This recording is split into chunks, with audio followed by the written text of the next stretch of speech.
Welcome to chilli heaven. இன்றைக்கி நான் செய்ய போகிறது ரெட் சில்லி மட்டன் கீமா. இதுக்கு சின்ன வெங்காயம் 150 கிராம் அரைஞ்சது, மிளகாய் வத்த 10, சீரகம் 1 டேபிள் ஸ்பூன், கருவேப்பிலை எடுத்து வச்சுக்கோங்க. குக்கரில் தேங்காய் எண்ணெய் 1 டேபிள் ஸ்பூன் ஊற்றி அரைஞ்ச வெங்காயத்தை உப்பு போட்டு சாட்டே பண்ணிக்கோங்க.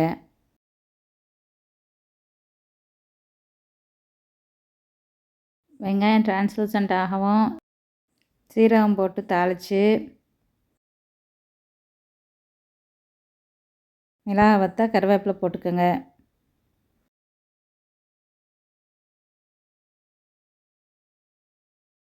மட்டன் கொத்துக்கறி 400 கிராம்,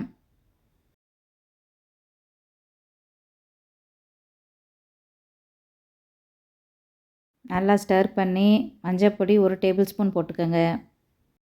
தண்ணி 1 கப்பு ஊற்றி குக்கரை மூடி 3 விசில் விட்டு ஸ்டவ் ஆஃப் பண்ணிக்கோங்க. ஆவி அடங்கவும் குக்கரை திறந்து வெந்த கொத்துக்கறியை கடாயில் போட்டு தண்ணி இல்லாமல் திக்காக கொதிக்க வச்சுக்கோங்க. இதுக்கு மசாலா எதுவும் தேவையில்லை, மிளகாய் வத்த போட்டிருக்கிறதுனால அந்த ஃப்ளேவரே ரொம்ப நல்லாயிருக்கும். தண்ணி வற்றவும் தேங்காய் துருவல் 1 டேபிள் ஸ்பூன் போட்டு நல்லா மிக்ஸ் பண்ணிக்கோங்க.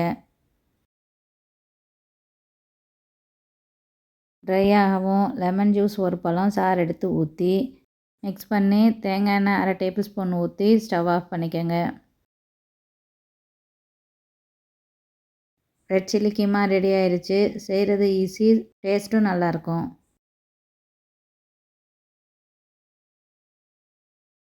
இதை செஞ்சு ரசம் சாதம் ஊத்தப்பத்துக்கும் தொட்டு சாப்பிட்டா ரொம்ப நல்லாயிருக்கும்.